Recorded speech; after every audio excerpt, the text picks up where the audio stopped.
nuevamente reunidos en una etapa más del proyecto Dar en la Tecla, el Universo Olivetti, auspiciado por la Asociación Latinoamericana de Diseño y por la Fundación y el Museo Olivetti en Ivrea. Es un placer estar en este estudio, el estudio de Miguel Guardia Productions, atento al espíritu de la convocatoria y de la investigación, y en esta ocasión reunidos con un exponente de la historia de Olivetti, alguien que nos puede transmitir, además de su propia historia, las vivencias de la empresa, los recuerdos y todo eso que hace a la masa crítica de una empresa a nivel internacional que llegó a la Argentina en los años 30 y que significó un gran aporte para la tecnología local, para la capacitación de la mano de obra local, no solamente de producción, sino la parte de ingeniería, de capacitación de personal, de desarrollo, de gestión de empresa. De alguna forma vigente y valioso el espíritu de Adriano Olivetti con su compromiso de vinculación de la empresa con la sociedad civil, tanto sea en Ivrea como en el resto del país y de América Latina toda. Así que hoy, en este momento, damos la bienvenida al amigo Carlos De Simone. Justamente, bienvenido Carlos. Muchísimas gracias por invitarme a esta reunión. Y bueno, todo lo que pueda ser de utilidad, que vos quieras saber o que te pueda relatar, estoy a tu disposición. No, muchísimas gracias. Vamos a caminar juntos un poco de historia, ¿no? Sí, cómo no. Sí. Veo que me facilitaste la credencial de Olivetti cuando ingresaste y creo que justamente en este mes, dentro de 7 días, se cumple un aniversario, porque fue en septiembre del 67. Sí, en 29 de septiembre del 67. Sí. Cuéntanos. Y fue una conexión. Siempre en Olivetti esto era bastante común, que la gente que accedía a ingresar a la empresa viniera a través de conocimientos, de relaciones. Y bueno, yo tenía un hermano de mi padre que tenía relación con un gerente de Olivetti, Rosario, y bueno, por intermedio de este señor, me sugirió presentarme acá en la calle Suipache a 1111, donde funcionaba la oficina de personal. El hecho de la presentación no significaba que te tomaban automáticamente. El hecho de la presentación era que podías acceder a que te tomaran exámenes, a que te evaluaran. Y bueno, yo me presenté, pasé las evaluaciones y a los 15 días me llegó la confirmación de que me habían ingresado a la empresa. ¡Qué alegría! Sí, la verdad que fue una alegría. Y el primer lugar donde yo tuve contacto con todo el mundo Olivetti fue en la escuela de capacitación, que está muy próxima de este lugar, acá en la avenida Díaz Vélez. Y bueno, ahí empezó mi derrotero de conocimientos. Estuve 3 años en la escuela de capacitación, ahí donde me instruían, de los distintos productos que en ese momento Olivetti comercializaba, que eran Lexicon 80, máquina de escribir. Gran máquina.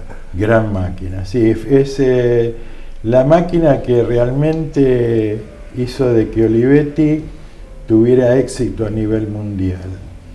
Y que después, anteriormente ya Olivetti la empezó a fabricar acá aproximadamente en la década entre el 55 y el 60. Olivetti se instala en Argentina en el año 1932. Estaban, hasta donde yo sé, eran 20 personas en la calle Hornos, en un lugar muy reducido. En la década del 50 acceden a una propiedad acá en la calle Emilio Mitre y Charcas. Eso era ya mucho más importante, eran 9.000 metros cuadrados, donde ya se empezó a producir la Lexicon 80, y creo que en ese momento, no en su totalidad, pero se armaba lo que fue la primer máquina de calcular, la Suma Prima 15, sí, que fue la anterior a la línea 20, que era la que después se comercializó en forma intensiva. La verdad que fue un boom. Pues empezó, es decir, fabricando una máquina de manija, la tradicional, sí, que uno veía en los comercios. Después pasó con el mismo sistema, le incorporó un sistema mecánico, electromecánico, y a partir de ahí ya vinieron después las otras máquinas de calcular, que eran ya es decir, más importantes, que ya las empresas las empezaban a adquirir, porque fue una solución para lo que era el cálculo electromecánico. Así que bueno, de todo eso fui adquiriendo conocimientos.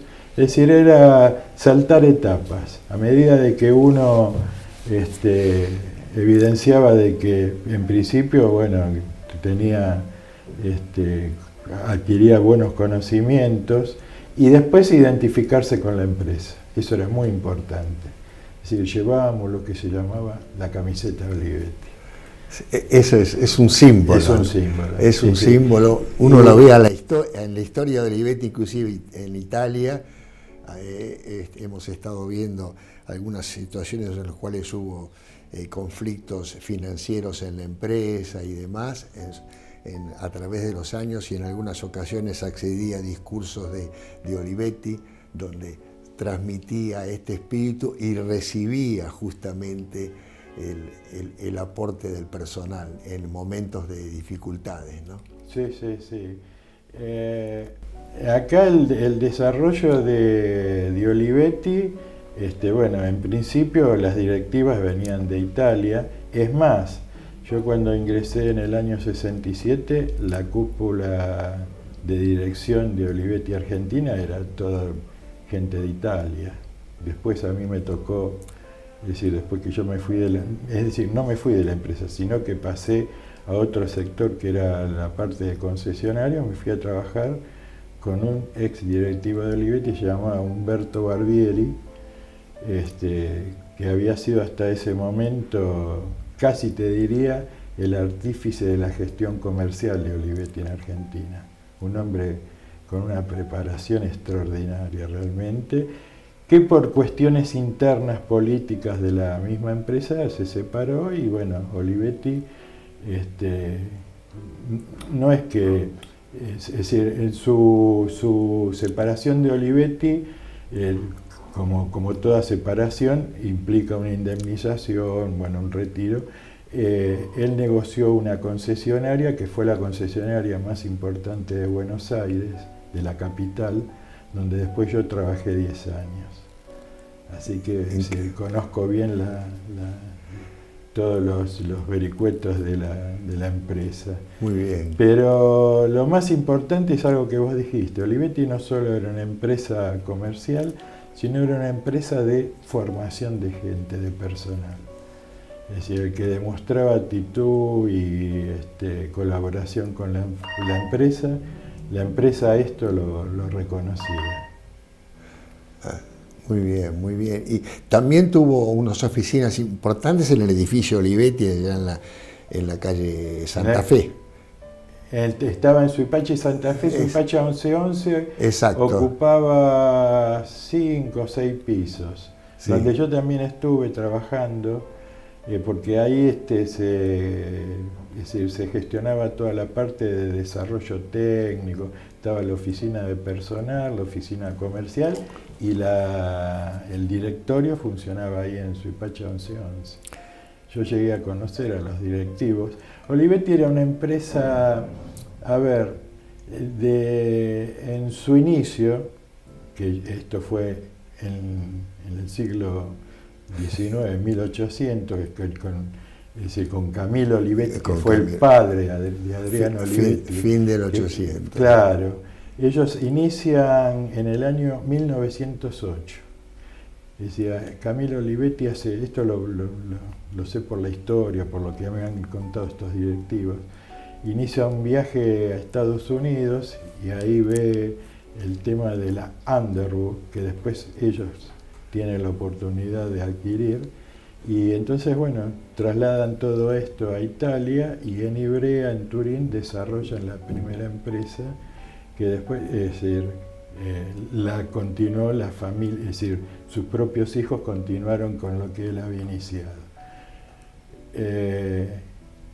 Acá fue realmente, no sé, comercialmente no me acuerdo de otra empresa que haya tenido la inserción comercial que tuvo Olivetti, porque Olivetti estaba tanto en las grandes ciudades como en los lugares más recónditos.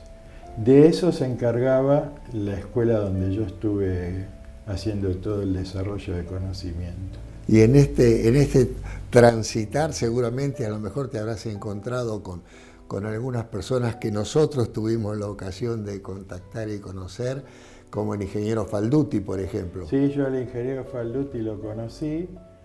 Yo en este momento no recuerdo el cargo que él tenía, no me acuerdo si estaba en la parte de planta en Merlo, en la parte de fabricación, pero sé que bueno, era una eminencia, el ingeniero Falduti, como el ingeniero Crimi, como el ingeniero Bustinza, que fue el director de fábrica hasta que la fábrica... En Merlo. En Merlo. Sí, yo tuve contacto con todos ellos. Con el que más tuve contacto fue con el ingeniero Crimi, que era el ingeniero que hacía el nexo entre la escuela de capacitación y la fábrica. Es decir, las personas que recibíamos capacitación y éramos evaluados, como en ese momento la fábrica tenía un régimen muy alto de producción, a veces se necesitaba lo que se llamaban comodines. Entonces, en determinadas líneas, como es decir, el personal que había, que tenía que estar capacitado para esa actividad, no alcanzaba, se recurría a los recién ingresados a la escuela de capacitación, que estaban ya con alguna preparación avanzada, y se los introducía en las distintas líneas de montaje, para que la línea de montaje no se parara. Así que yo hice ese trabajo también, Carlos, en fábrica. ¿Cuánta gente te acuerdas que llegó a trabajar en Merlo? Y yo calculo que alrededor de 3.000 personas. Un dato te doy. Con las horas extras que yo ganaba en Olivetti los fines de semana, me compré mi casa. Es decir, era una empresa... es decir, que no tenía problemas sindicales por temas salariales. Había problemas sindicales, también las épocas de la Argentina eran propicias para eso. Eran propicias para eso, pero no recuerdo haber participado de ninguna crisis de estas que hoy conocemos por temas salariales. Eso en Olivetti no existía. Era una empresa que pagaba muy bien, pagaba en término. Ya te digo, yo trabajando horas extras, fines de semana, pude comprar mi departamento. Qué bien. Y lo otro que tenía, un servicio social, de asistencia social único en el país. Y lo otro que también lograron, que esto también era, es decir, yo creo que fue una réplica de lo que se hacía en Italia. Olivetti tenía su escuela primaria y tenía una escuela secundaria dentro de la misma empresa. La primer directora de la escuela de la escuela primaria y creo que de la secundaria fue la hija del doctor Frondizi, Elena Frondizi. Mira. Qué datos, ¿eh? Elena Frondizi fue la esposa de Franco Seghetti. Franco Seghetti fue el segundo en jerarquía en la dirección de Olivetti. Sí. Y que yo lo llegué, a ella no, pero a él lo llegué a conocer porque tenía una muy buena amistad que ya venía de Italia con el que yo después trabajé, con este señor Humberto Barbieri, habían venido juntos de Italia, habían sido destinados acá a Argentina, y los dos tuvieron una actuación destacadísima. Eran gente muy, muy preparada, muy preparada. Sí, sí, bueno, como se dice, ¿no? Olivetti marcó una forma de proyectar con la intervención de los diseñadores en sus plantas en origen en Italia, Sí, sí. convocando a los más importantes diseñadores, artistas plásticos, arquitectos, ingenieros, tecnólogos, en una forma de trabajo que se dio reconocidamente de trabajar en equipo. Sí. Y eso es una característica del equipo de proyecto general de Olivetti, y esta faz que interesa tanto y que haría tanta falta para considerar sobre la función social de la empresa, ¿no? Sí, sí, sí. Allá en Olivetti, en Italia, tenían, además de las escuelas, la escuela interna y el famoso dopolavoro, el dopolavoro para tener a la gente involucrada socialmente y demás, los servicios de salud, las colonias de vacaciones. Sí, también. Mis hijos participaron acá de las colonias de vacaciones en Merlo. Ahí está. Claro. Por ejemplo, llegaba la época de las fiestas navideñas y era una fiesta familiar. Es decir, nos reuníamos todos los operarios en distintos momentos porque no daba la capacidad, y Olivetti te invitaba a vos y a tu familia y a tus hijos. Y se hacía la reunión de las fiestas navideñas, las fiestas de Reyes, y cada componente de la familia, los menores, cada niño recibía su regalo. Y los que éramos dependientes recibíamos, de acuerdo a la evaluación del lugar donde a vos te tocaba desempeñarte, te evaluaba el jefe de sector, el capo grupo, el gerente, te hacían una evaluación puntual de puntaje, y en base a ese puntaje recibías lo que se llamaba la gratífica, que era la gratificación por haberte desempeñado en forma eficiente durante todo el año. Esto comprendía, desempeño técnico, cumplimiento, trato social, asistencia. Por eso te digo que salarialmente era una cosa. Las gratificaciones podían significar, te digo, en plata de hoy, tres sueldos.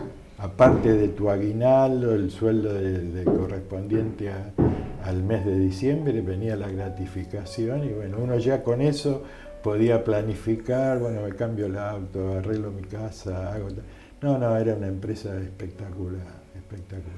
Decime un poco, nosotros hemos tomado contacto de una forma absolutamente, si puede decir, extraña, pero fantástica, con el ingeniero Provitina. Sí, al ingeniero Provitina lo conocí muy bien porque lo tuve de instructor.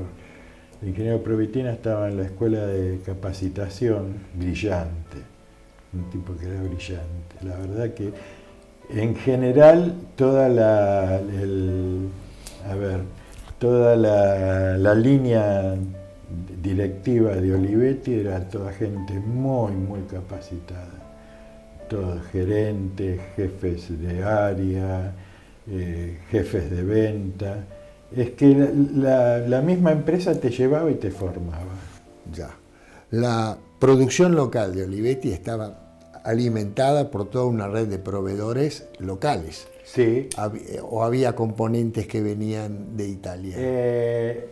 Mira, en la línea de montaje de la Lexicon, yo te diría de que casi el 70-80% era todo de producción en fábrica. Ah, producido directamente. Sí, directamente era, toda la parte de la estructura. Lo que no recuerdo bien era la parte de tipografía, que era la hechura del tipo que iba inserto en para la impresión. Eso no recuerdo si se fabrica.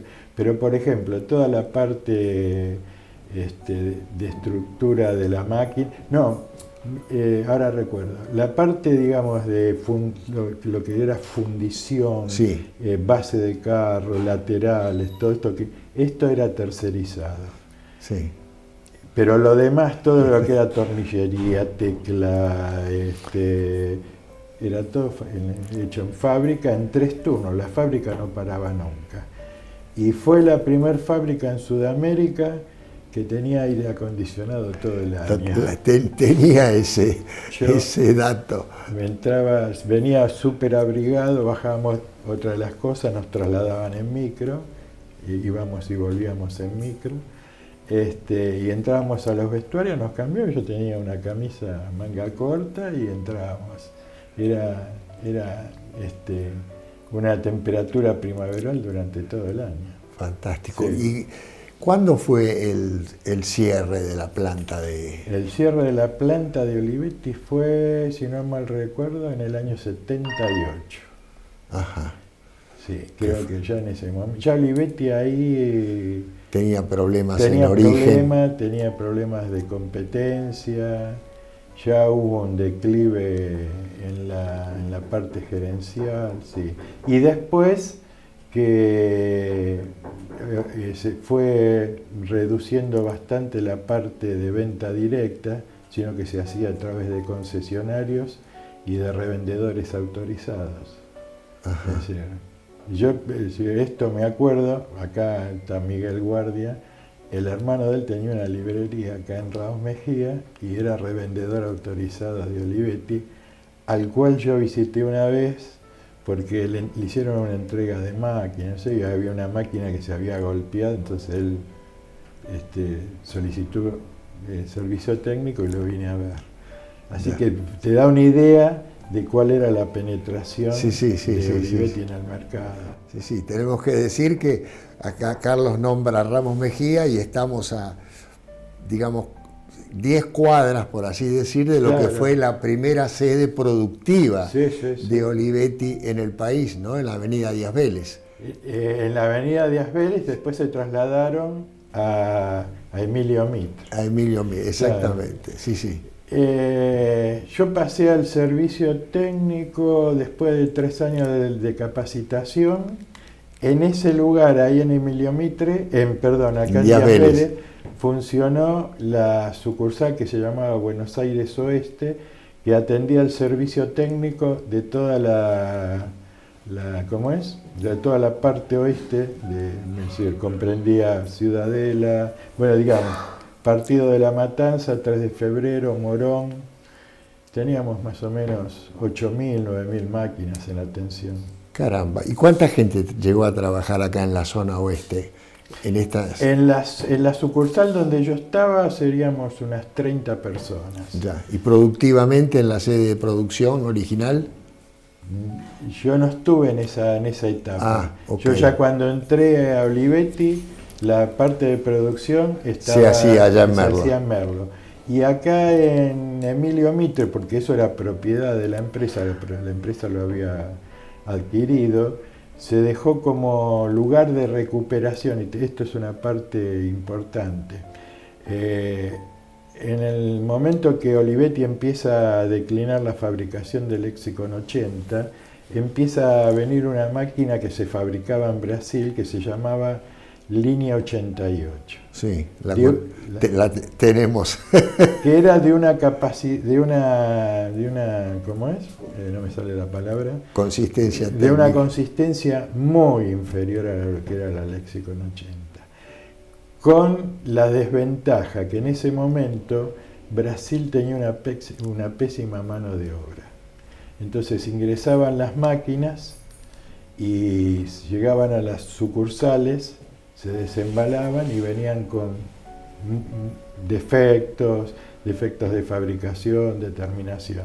Y entonces Olivetti destinó ese lugar ahí en Emilio Mitre para hacer lo que se llamaba el recupero, que era no devolver la máquina a Brasil, sino recuperarla acá en Argentina, y que ese trabajo yo lo hice, para subsanar pequeños defectos que la máquina traía. Se habían empezado a vender y los reclamos eran muy importantes por fallas de fabricación.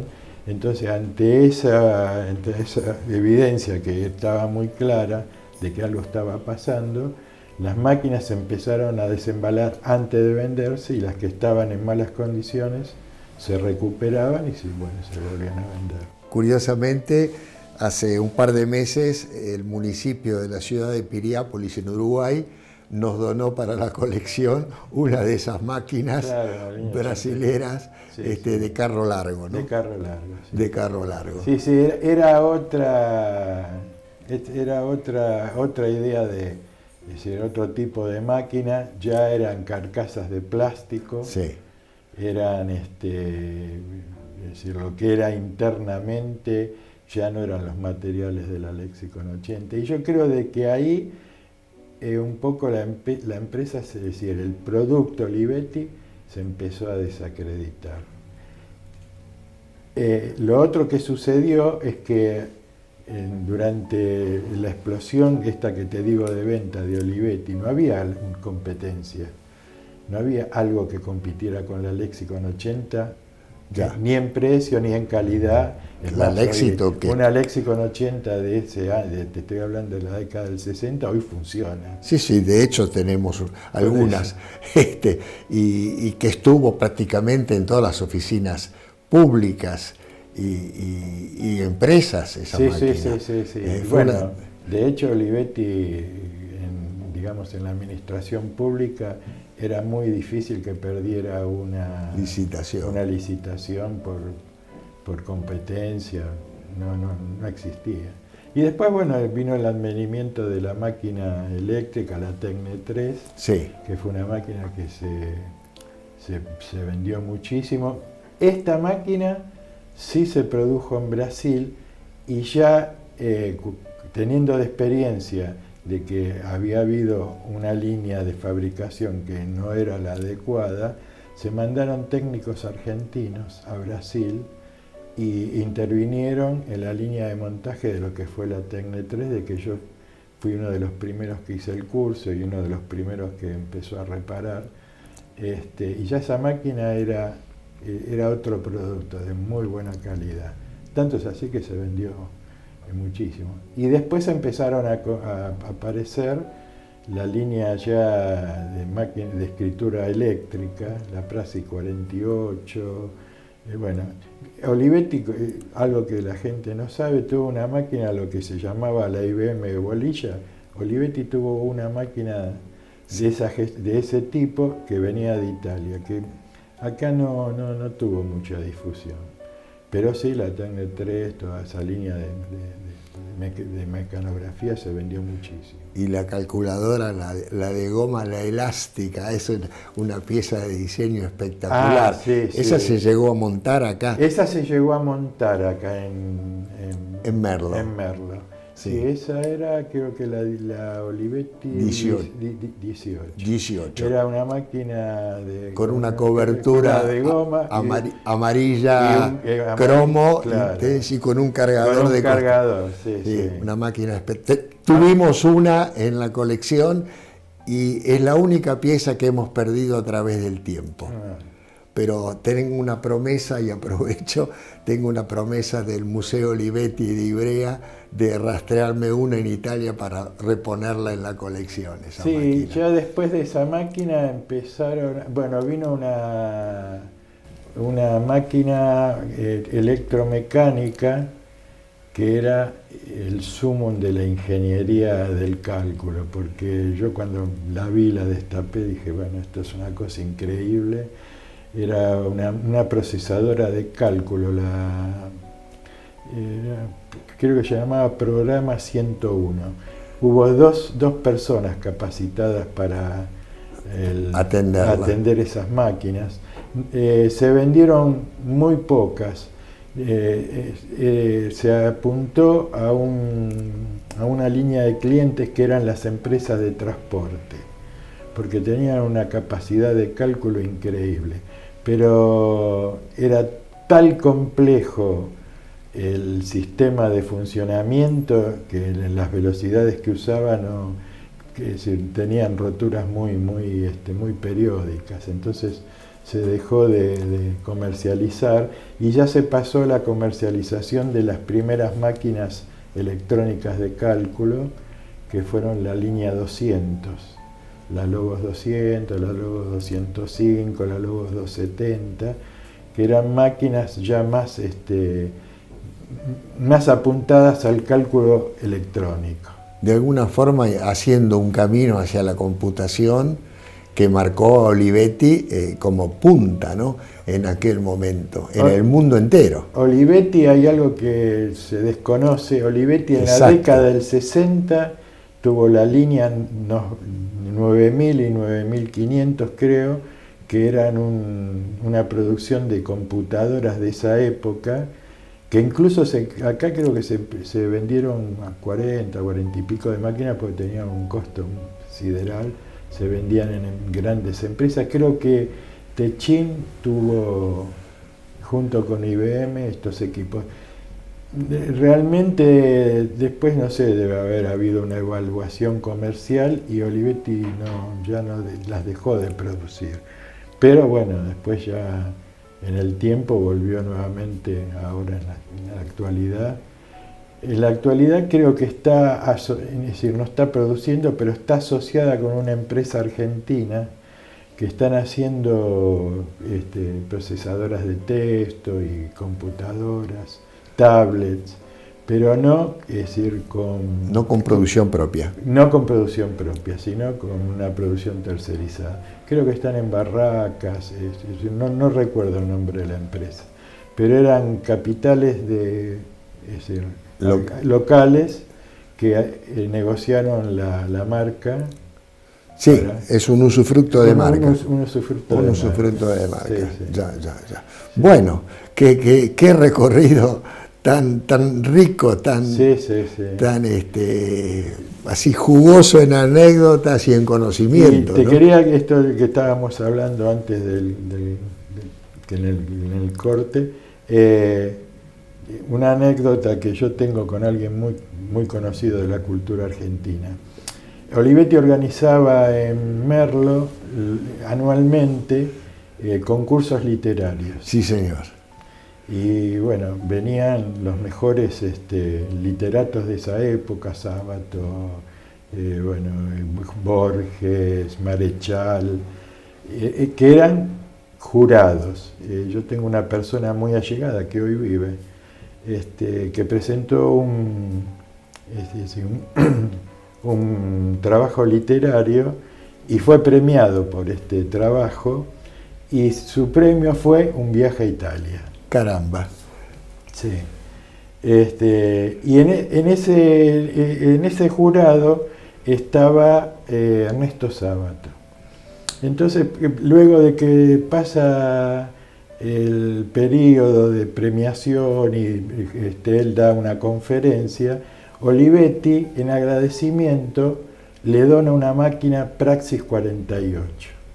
Entonces, como Sábato vivía acá en Santo Lugar y yo en ese tiempo estaba acá, en esa época estaba acá en la sucursal del Oeste, un día viene gente de la dirección de Olivetti y dice, bueno, hay que ir a entregarle esta máquina Praxis 48 al señor Ernesto Sábato en su domicilio, ya hemos hecho el contacto, así que con el gerente de la sucursal, el jefe de ventas, el jefe de taller y yo, fuimos a entregarle la máquina a Sábato a su casa. En comitiva Olivetti. Bueno, llegamos, nos recibió muy bien, un señor muy atento, muy agradecido, bueno.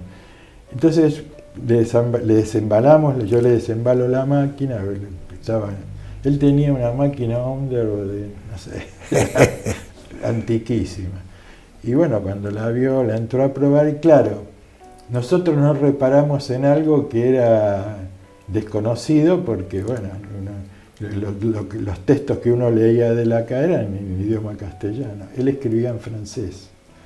Y las máquinas de Olivetti no estaban preparadas, las que se vendían acá, para el idioma francés, que son la C cerilla, el acento circunflejo, el acento francés. Entonces dijo, miren, yo agradezco, dice, pero a mí así no me sirve. Entonces, bueno, ahí decidimos adecuarle la máquina al idioma francés. ¿Lo hicieron ustedes? Lo hice yo. Ah, mirá vos, qué primicia. Volvimos con la máquina acá a la sucursal y pedimos a Italia que nos mandaran la tipografía que correspondía para lo que se vendía en Francia, que era el idioma francés. Y bueno, yo le anulé le pregunté a Sábato, le digo, escúcheme, le digo, ¿qué tipos usted no usa de la máquina? Entonces me señaló algunos, ¿cómo es? Algunos símbolos, dice, no, yo esto no lo uso, acá lo puede colocar. Y dice, ¿pero va a quedar bien? Sí, le digo, va a quedar bien, usted lo va a poder usar.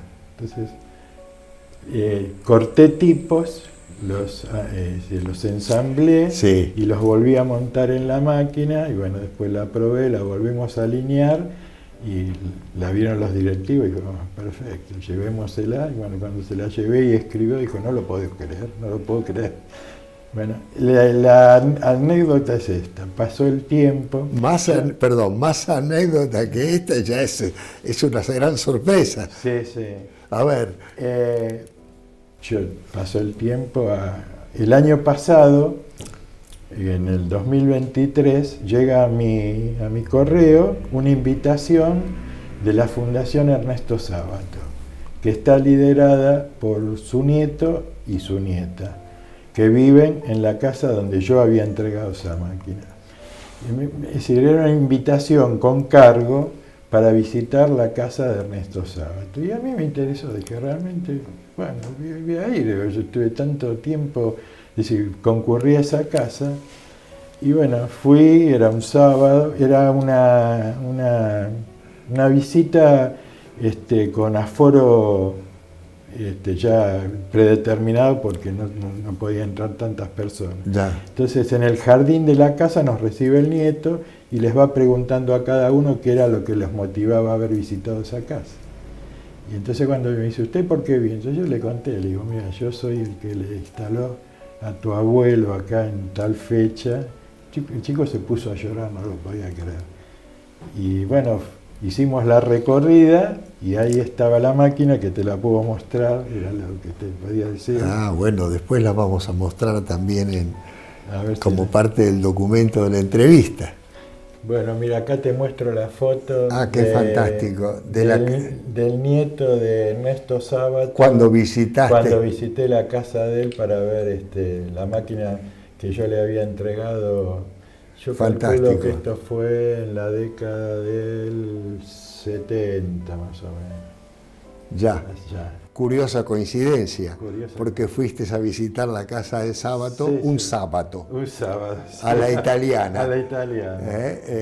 Y otra coincidencia que justamente ayer estoy reacomodando la biblioteca en casa y en la vuelta de los libros me cae en la mano un libro, Mi amigo Sábato, escrito por Hilda Solano, que es la presidenta de la Asociación de Galerías de Arte, muy amiga de Sábato, y que me lo regaló el libro, y hoy estamos hablando de esto. Sí.